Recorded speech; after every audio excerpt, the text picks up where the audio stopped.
This ain't no hack. These are real tips and tricks to make your crappy bumper look like a new bumper. With stuff that you can buy at your hardware store or Harbor Freight or wherever you want to buy, or stuff you got laying around. So let's get into it, guys.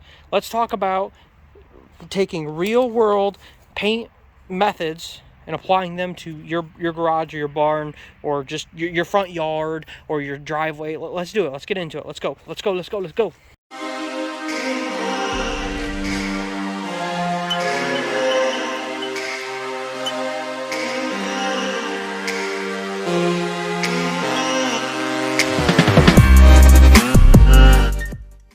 How's it going, guys? We're going to do a real quick video here. We are going to be restoring the front bumper on this Jeep. And while we're restoring the front bumper, this process will work with absolutely anything. This is the exact same process that we shown when we were doing the frame restoration on our stage rally truck frame, and it's the same process, or the same steps for you to paint absolutely anything. Okay, so the first thing we're going to do is we're going to talk about it. Step one is going to be remove any of the flaking paint that is on your surface. Okay, now to do that, I'm going to use something like a flapper disc. This is a flapper disc that goes on your grinder. This is pretty much sandpaper. If you look, it's layered sandpaper, and when it rotates, it takes off a large section of paint and sometimes down to the metal. Or I'm going to be using wire wheels. Now this is these both attached to the drill. Obviously one's at a 90 and one goes straight out the end of the drill. But the big thing is we need to remove any flaking or loose paint, if that makes sense. As stuff sits out in the weather, especially as oxidation and corrosion get underneath of it, that paint starts to lift and flake. If you paint over those flakes, it's still going to flake off. Now it's just going to take your new paint with it. So we need to knock all those off. That's step one. Step two is best going to be defined as smoothing out the surface or blending the surface. So when you have those different layers now, those different thicknesses, such as your painted layer and then your metal layer, there's going to be that distance right there where it flaked or where you knocked it off with the wire wheel, and anything that's still painted is going to have little wire wheel scratches in it. So we need to blend that out. Okay, we need to smooth that out. So what I'm going to do is I'm going to grab a cheap piece of 220. This is just cheap 220. This isn't good 220. This is like dry sand only. Like, you're not going to wet sand with this kind of 220 or it falls apart. That's just cheap 220. But that's what you can get at like Walmart or Lowe's for dirt cheap. Okay, that's why we're using it. I could use actual bodywork sandpaper, but it gets a little pricey, or you have to buy it from a specialty shop. I'm not going to do that to you guys. Cheap sandpaper, and we're just going to smooth it out. This is knocking off any of those lips from where paint chipped, or any of the marks from where you were grinding or where you were using the wire wheel, and we're just going to smooth it. You don't have to do this, and if you take everything down to bare metal, it's not necessary, but it does help. All I'm going to do is take this, go around the bumper with my hand, run it back and forth a few times. It's going to knock all that surface down. It's going to look way better after you paint it, so why not, right? And this is also, I'm using 220 because it's a good grit that you're not going to see as much when you paint it. I'm going to be using a textured paint. That's my preference, and so I'm not going to see those little scratches anyways, but it's still 220 is a good grit to buy. And then if you want to get up to like 500-600, you could. It's just going to be smoothed out. After everything is sanded down, you needed to prep the surface in some way, shape, or form, and you need to clean the surface. Now to do that, you could use something like acetone, mineral spirits, paint thinners, one or the other. Now the big difference between the three, as far as when you look at them in stores and what are their uses for, is what they thin out. Okay, so your mineral spirit is going to be oil-based. Typically, it's going to be used to thin out oils. Your paint thinner is going to be specific. It's going to be labeled as what it thins out. And your acetones are going to be more for your acrylics or your harsher paints.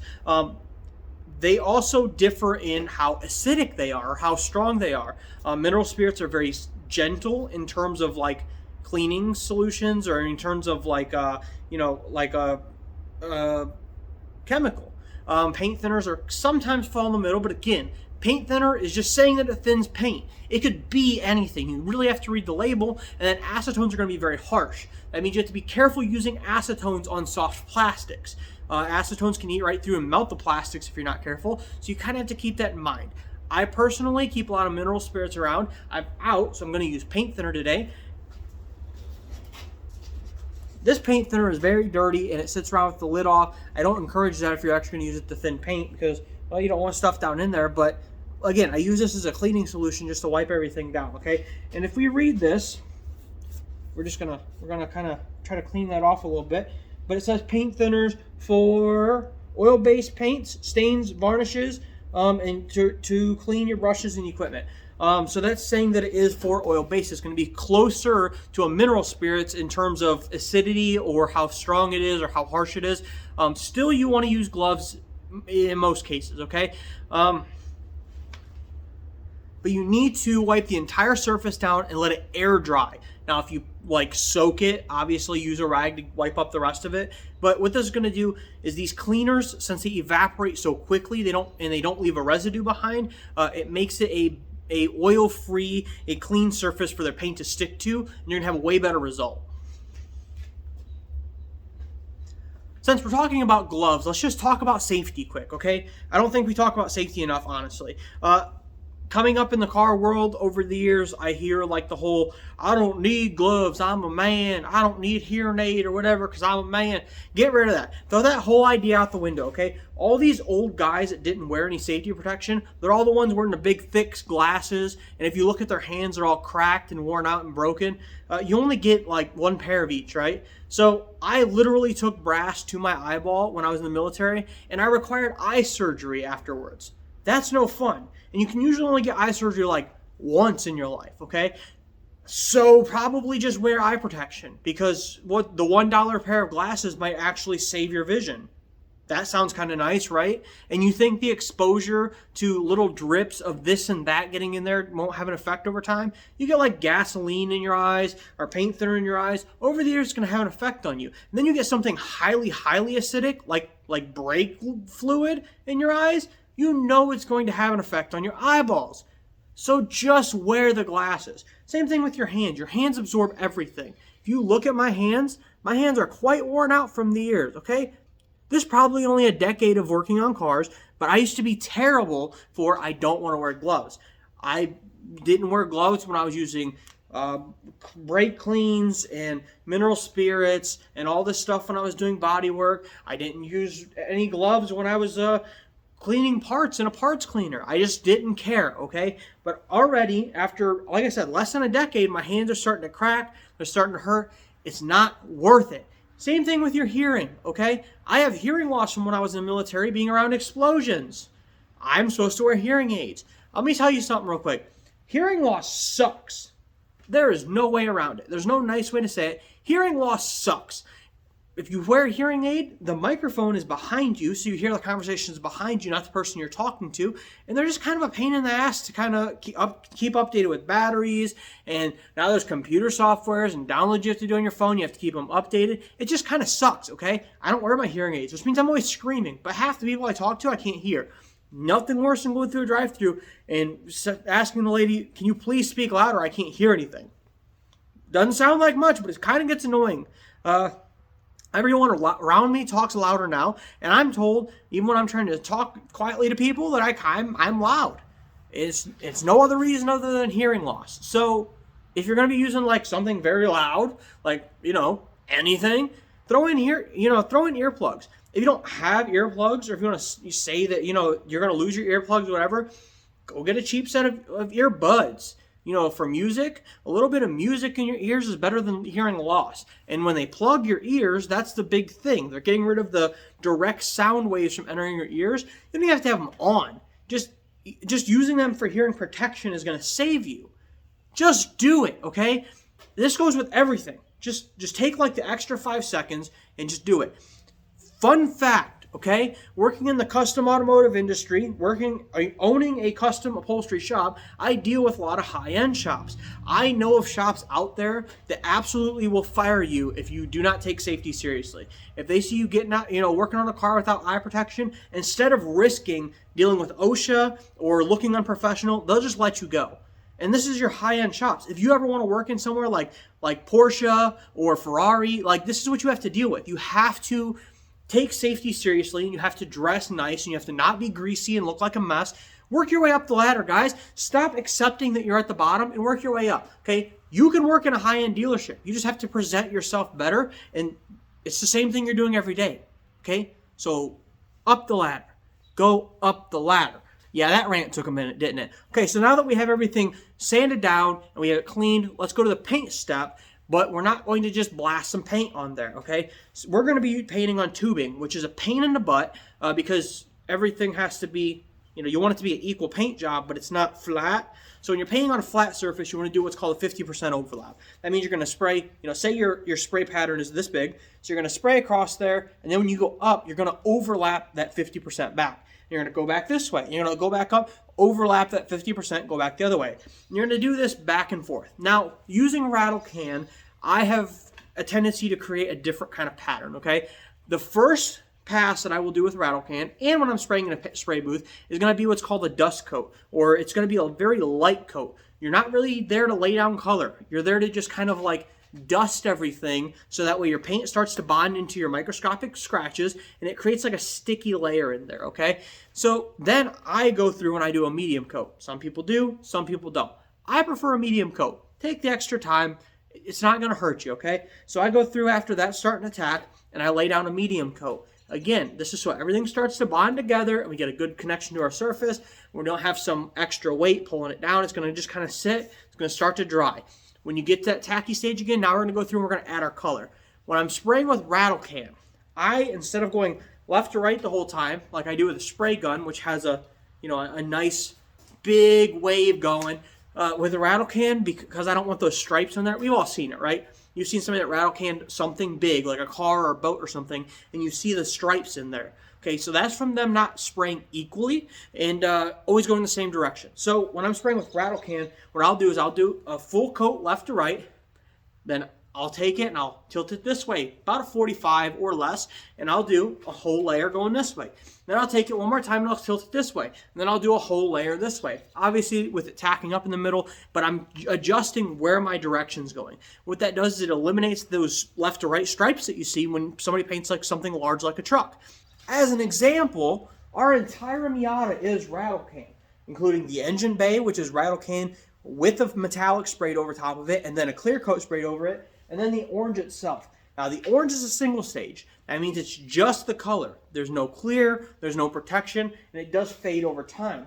The issue you have is when you go back through and you try to do a repair later. Like say we use this for drifting, so it gets beat up and dinged up. When I went back through, after a while of using it and tried to sand a section out and spray my color back down, that color is glossier than the color that is worn.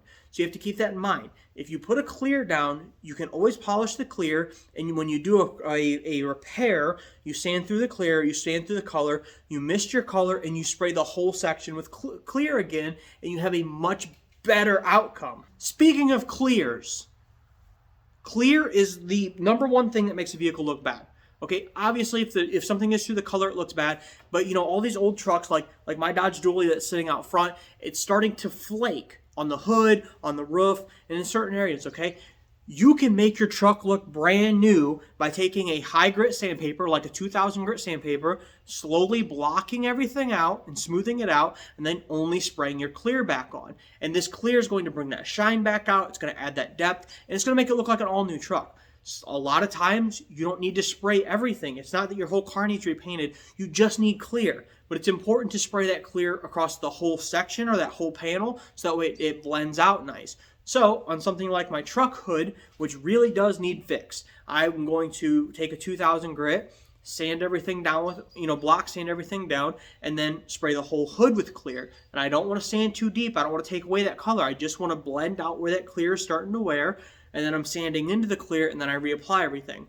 As you can see, the sun's starting to go down behind me, so I'm trying to get this all done, but there's a lot I want to explain because if you mess it up, the outcome sucks, okay? Every step of this is how you make any paint job look good, from rattle can to go buy a little can of Rust-Oleum and thin it out with some paint thinners and spray it to, actually doing a spray job in a spray booth.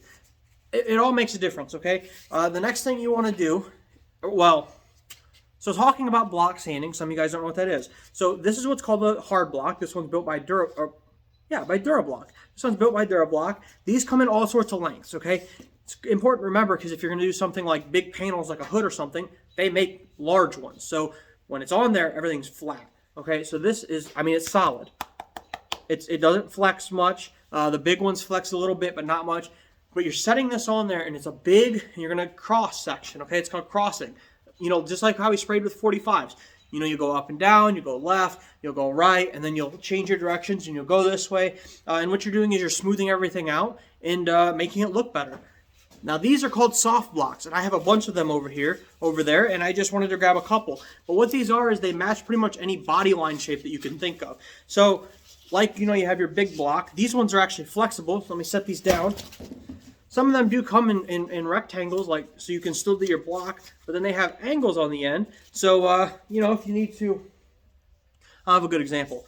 But like I said, they come with like every body shape you can think of. So if this matches the curve you need to sand, instead of taking the other one and going around like you used to have in the old days, you can take this and run it down that. You know, we have all sorts of different shapes. Now, if you want to do the hard way, they make a hard block that's like this one, round. So you can wrap, you know, your sandpaper around there, and then you'll have to go like this in and out of the gaps. This one's actually for the concave, yeah, inward bend. So you can curve it through. Take your time on your curves. You want them to be right, okay? And you need to compare them left to right to make sure you're pretty close. If you're going to add body filler, you go back to like right after the cleaning phase, you add your body filler or your primer if you're going to use primers, and that's when all that gets sanded. Way back then. Same exact sanding process with thicker grits up to your 220, but you do it before you do it way back then when you're still spraying your colors, or before you're spraying your colors is when you're doing your primers and you're doing your body fillers.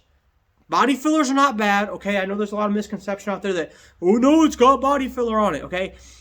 Obviously, if something's crushed in and crumbled, you don't just want to pack body filler in there. But all cars, show cars, road cars, all of them have some body filler in there. That's how they get their lines so precise, okay? And you can do a lot with a vehicle by adding a little body filler and changing the shape.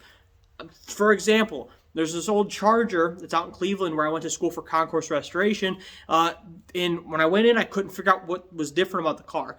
What happened is they added a little bit of body filler along the body lines, and they sharpened and squared them off. So visually, if you didn't know the car, if you didn't know like that's how a 68 Charger was going to look, it just looked more aggressive. But if you know, it's kind of like, why? What's going on? Why does it look different? I can't figure it out. So it looked awesome. You can change the body lines on your cars, just don't like pack filler in there. Or do it. That's how some of the old custom stuff was done. Do it. Stop worrying about it. It weighs a little extra. These aren't race cars. They're going down the road. Just do it, right? So, let me at least knock out a section before it gets dark, right? So the sun's going down. One big thing is your temperature. You usually want to be spraying at like 70 degrees or higher. It's not 70 degrees outside right now. It's like 50. But the front bumper on this is meant to bounce off trees and brush and stuff like that. And it has been. One of the previous owners clearly tried to eat a tree with the passenger side because it's a big old pipe and it's bent. So they tried something, right? So let's get out there and let's just I want to hit something. I want to hit it quick. I want you guys to be able to see the difference, and then you can make your determination on if this is the right way. I know it's the right way, guys. It's what I went to school for, and I've painted for a long time, and I used to own a custom paint shop where I did airbrushing and pinstriping, and we did like everything from race helmets and car stuff all the way to like old classic looking tables, like computer tables. So you can do a lot with this whole process. It's the same process. If you're painting a whole car, if you're painting a bumper, if you're painting something for your house, it's the same process. You need to sand everything down, you need to clean everything, and then you need to paint it, but in layers. You need to paint it smooth, then a little thicker, and then thick. When you're painting clears, same thing. Smooth, medium, and then thick. Don't go too thick. Paints or clears run faster than colors do. So take your time on that and build up the layers, okay? So it's not like one and done, right? This is like 5-6 layers of kind of just dust coat, a medium coat, add some color, add some color, add some color, and see how it comes out. Now when you're done, if you want a smoother surface than what you're seeing, you can wet sand, okay? This is using like 4,000-6,000 grit sandpaper and going over it with water.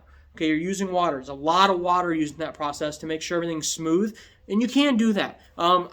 Honestly though, and this is just me being honest, I don't think if you're watching this video on how to do a quick paint job with rattle can that you're You're concerned about wet sanding, but that's how you do it. You need it to dry completely. You need to use a specific sandpaper. It's called a wet dry sandpaper, and you have to use a lot of water. And then afterwards, you have to polish it, or you can actually spray one last final coat of clear. It comes out nice, but again, you're losing some of your texture, but adds a very smooth depth. So, yeah, let's go do it. All right, so we're running out of daylight, so I think I'm just going to do this top rung and just make it look good. So the first thing I want to do is I want to tape off anything that I don't want to get overspray on, and I don't want to have any kind of effect as I'm sanding things. If you're working on a car that looks good, then probably do more work. This is an off-road Jeep. You can see it's all dinged up and scratched up, but I'm still going to do it because I don't want black on stuff. So I'm going to get some paper, some cardboard, and shove it in here. Shaboom. Next thing I want to do is I want to cover all this because I want it to be a comparison video. I want you to see the difference between this piece and this piece. So this paper is called painter's paper. You can get it at like Lowe's or Menards or whatever. It's amazing. You should definitely go buy some. I'm focusing on the center section. Otherwise, I would tape off the lights and everything. Who knows what I'll do with those yet. But I'm just going to hold this. Put it down in there.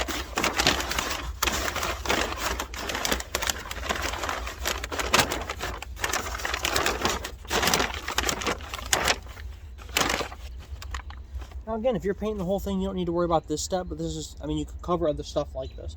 Use plastic, use paper. I'm just doing this because I want to show this, the difference in this being done compared to this not being done.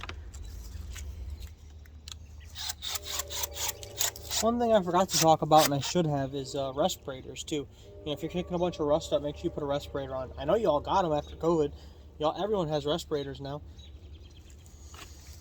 So again, first thing we're going to do is wire wheel or grind or sand or, you know, get everything broken down.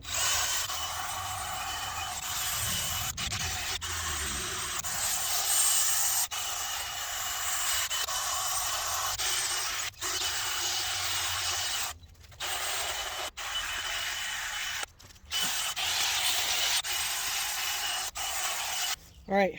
Now again, if this was like a higher end product or, you know, something that I want to look better, I'm going to spend more time on it. But I'm really not going to with this. This is an off-roading Jeep. Just trying to get it to look better and stop rusting. So right now, you've probably seen a lot of stuff flake off of here. But, you know, it's big chunks that are missing now. If you touch it, hands are going to be covered in dust. So, you know, that goes back to why we have to wipe it down afterwards. So next thing I'm going to do is I'm going to grab some sandpaper, 220 to be specific, and I'm just going to go over everything and try to smooth it out. Now again, this is a cheap sandpaper. This is a cheap 220. It sucks. It falls apart. I'm just using it because it's cheap and you can get it at any store.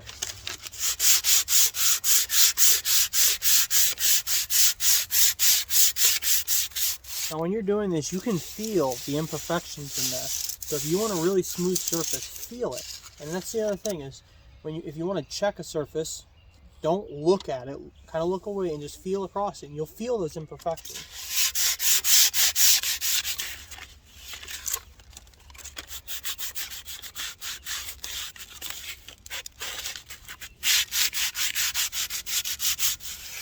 There's a lot of imperfections on this back and underside where I wasn't able to get good with the wire wheel. I don't really care because, you know, again, it's not going to be perfect and it's going to get beat up.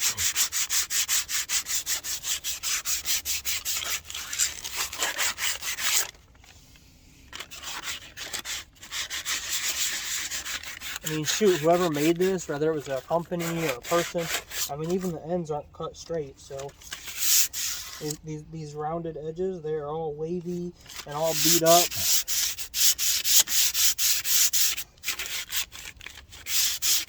It does the job, right? Alright, next thing I'm going to do is I'm going to get a glove on and we're going to do some paint thinner on a old red shop rag. Kind of get a bunch on there. Don't be afraid of it. You're going to rub everything down.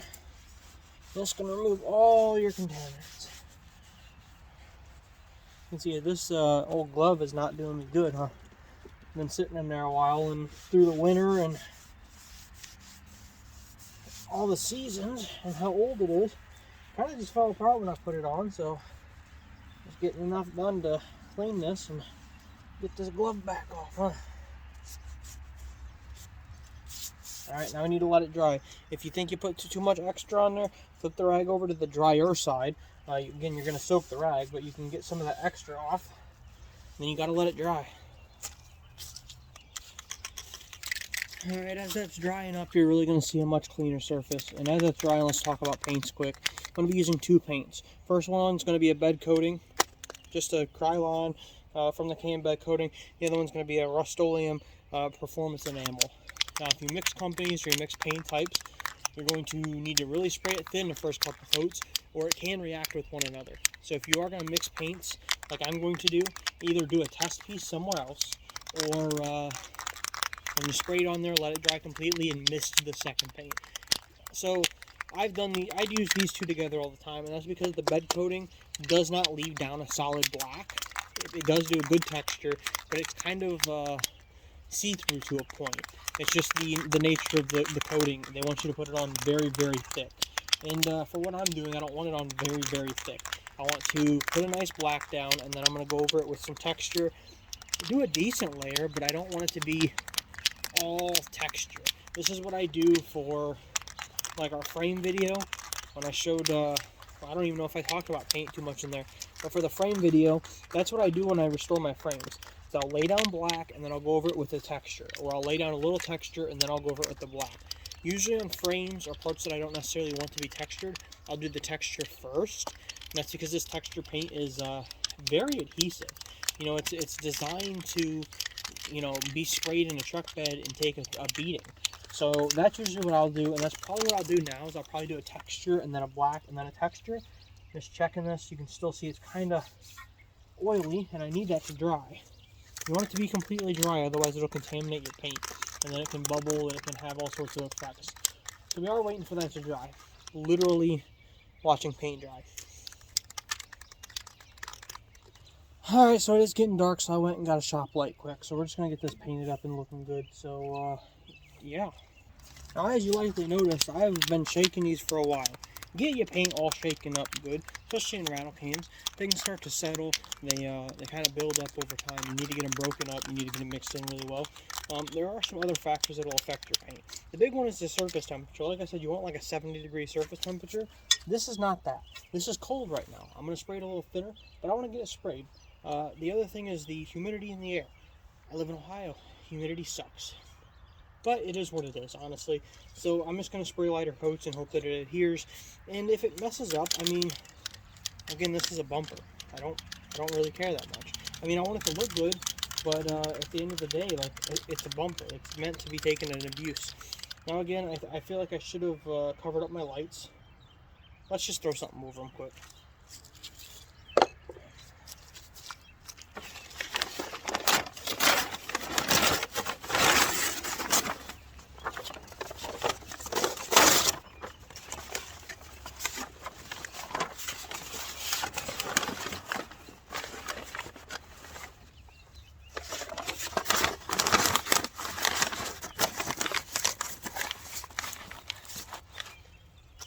10 times out of 10, you need to just overkill your prep work.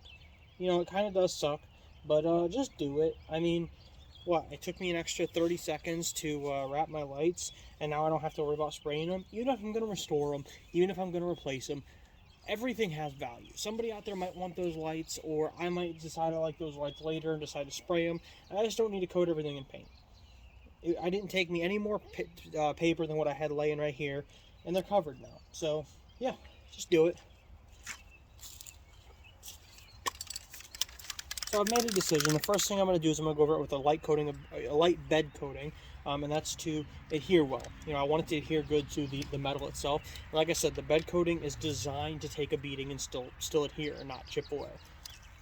So the first thing you want to do is spray something away, just to clear everything out. I just sprayed up here quick, and that cleared out the spray nozzle and got everything flowing good. So now we're going to spray it and we're going to mist it, kind of keep moving.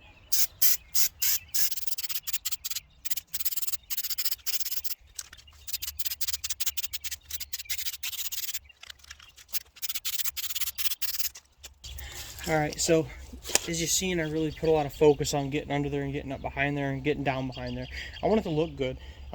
There's still a chance that I missed like that little spot right here where I can't see, like this angle.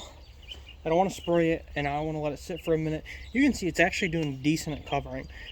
Sometimes the bed liners do, sometimes they don't. Through here is a lot of chips, like a lot of spot rush chipping off paint, and I didn't sand it good enough. That's my fault. And so when I sprayed this, I went over it a little heavier. That could cause issues later, and it could look bad. But again, if this was a better project, you put a lot more time into it. I'm out here in all of the bad conditions, from temperature to timing to, you know, it just being an older piece that's just imperfect to start with. So I just want it to look better, and that's what we're doing. We're making it look better. So now we're going to let this dry for a little bit, and then we're going to come back with our black.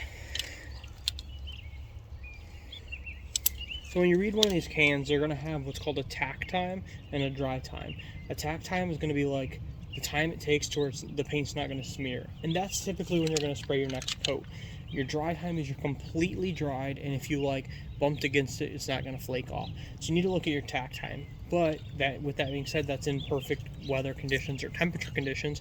Sometimes they'll see it and sometimes they won't. But that's going to be above about 75 degrees. So if it's colder out, you need a little longer tack time, and you got to wait. It's just part of it, okay? You gotta wait. You gotta give it time. So that's what I'm gonna do. I'm gonna go give it time, and you guys are gonna watch paint dry. Alright, so now we're gonna add some black to the whole the mess. And again, this is just a mist coat.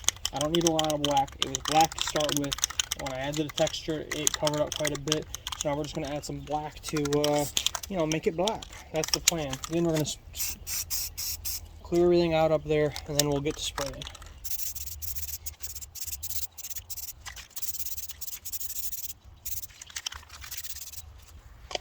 So we're going to give it a minute, and then we'll come back and hit it with a little heavier coat.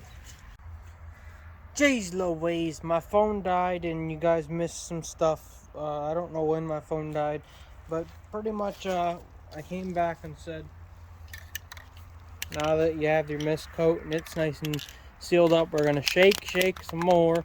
You really want to keep this shaking up and flowing. Come back through, do another test spray up top, and then lay down your color. And I laid down one decent coat, and I'm going to do that one more time, and then we're going to compare. So I'm going to come through here, and I'm going to clear out the nozzle, and you know, again, this is a heavier coat, and you want it to look wet. That's the big thing. If you watch my spray that I kind of watched to make sure everything looks wet. So I'm going to do that over the whole piece, and then we're going to let it dry, and then we'll compare the two.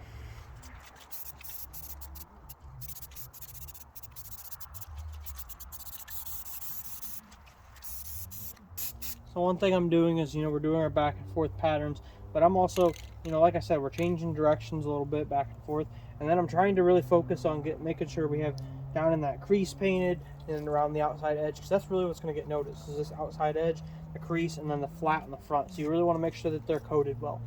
Now I'm going to let this dry reasonably, and then while it's still tacky, I'm going to go over it one more time with a very light coat of bed liner. That's to give a little more texture on top. So right now we have a texture underneath. As you can kind of see, it looks a little grainy. I want a little bit of a texture up top, and that's going to, well, it's just the difference, okay? Texture underneath looks different than a texture on top, and I want both. I want a little texture underneath, I want a little texture on top, so that's what I'm going to do.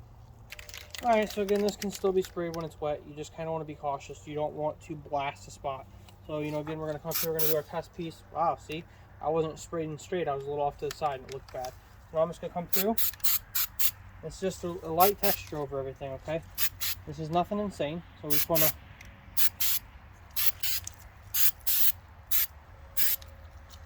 You know, we really want to focus on that light texture. I don't want it to be insane. I want a nice light dusting. It's going to hide some wear and tear over time. That's my big reason for it. Is because as we brush up against stuff and hit things, it reduces the surface area that's actually being hit. Every bump up is going to hit, you know, a piece of brush or a branch before the whole flat surface or my black surface. Now I did spray the back. Wasn't as important. I more did it for, you know, uniformity as you look around the piece or somebody walks around it. So we're gonna let that dry a minute, and while that's happening, since I'm not spraying anything else, I can start removing the paper, removing the cardboard. You need to be careful to not hit it though. So I'm gonna go get these paints put away, and then we'll start removing everything.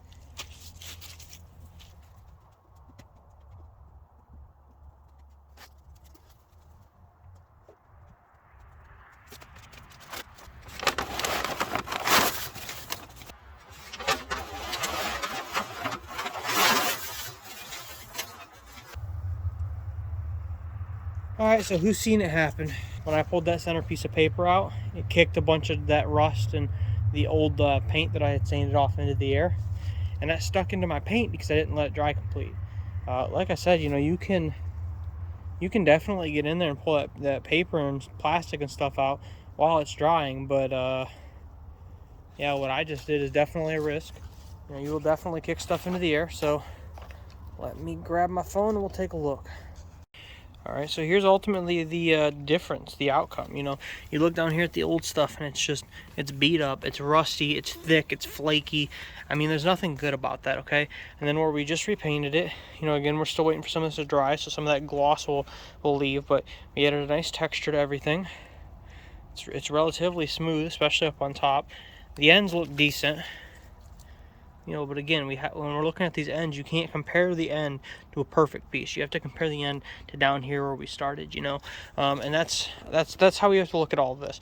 If something is this beat up and worn out, you may not get it back to perfection. You can get it close, and you can get it looking a lot better. And that's exactly what we did here, okay? I think we did a way better job, and it came out good, okay? I think it looked great. So, yeah, I hope this helps with any paint project that you're going to be doing. You know, and the other thing is, you know, we need to look at our lighting. If I bring that lighting over here straight and center, I mean, it's a good looking, it came out good, okay? I think it came out great. So, you know, go out and get some things painted and restore them. Sand them down, paint them up. I mean, to repaint something honestly makes so much more difference than what people realize. And to repaint it clean, to where it looks clean, okay? This maybe took me an hour. And this is why I was doing other things, okay? The dry time's the big thing. You're not working during the dry time. The dry time's when I was in the barn, back there cleaning. Yeah, it's not like it's taking a ton of your time. You know, the sanding and the preparation work in the beginning, that's what takes time. And you can't skip it. You really can't skip it. If you skip it, your project's going to look like trash, okay? Now, again, it's not perfect. You can see the imperfections on this side for sure, you know, where it was rusty and flaky when I started out.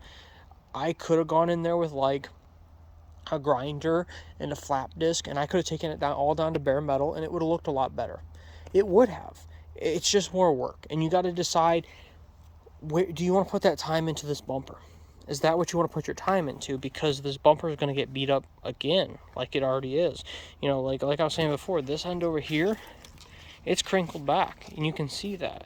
So I have to decide you have to decide when you're working on something, how much time do you want to put into it? You can spend a lot of hours restoring something, or you can spend an hour hitting it quick with the wire wheel, sanding it down smooth, if you want to. You don't even have to do that process, and painting it. If you don't use textured paints, you are going to see more imperfections, which is one of the reasons I wanted to go through and use the textured paints, because as you can see when I get up close, it's very textured, right? But you can see some of the imperfections in there if you really look, you know, like right in there, but some of that texture fills that in.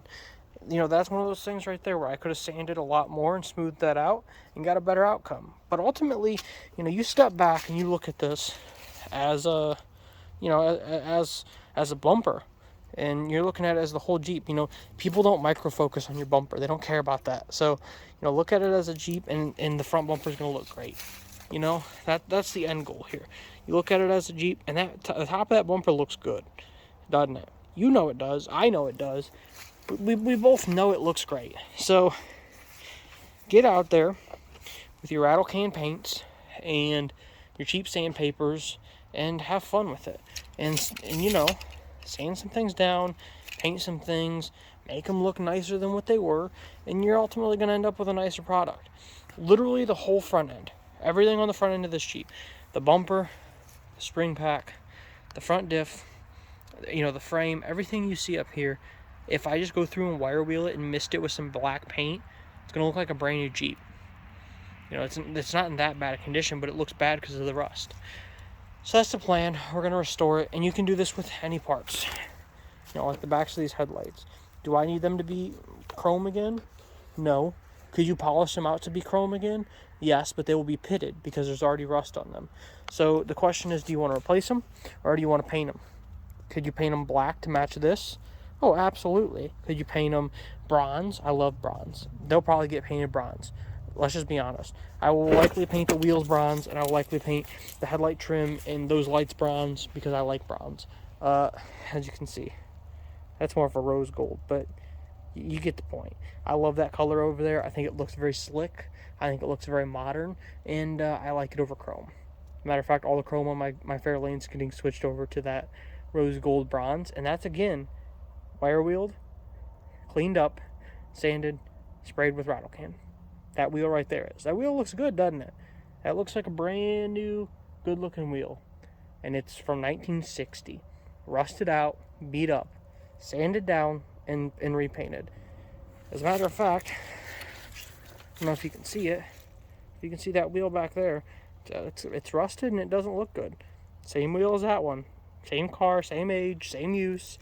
So paint goes a long way. It's getting muddy over here. Paint goes a long way. And I want you to get out and paint some things and have fun. And this same process works on everything. Guitars, skateboards, motorcycles, tables, car parts, everything. Okay, so have fun and go paint some things and have a good day.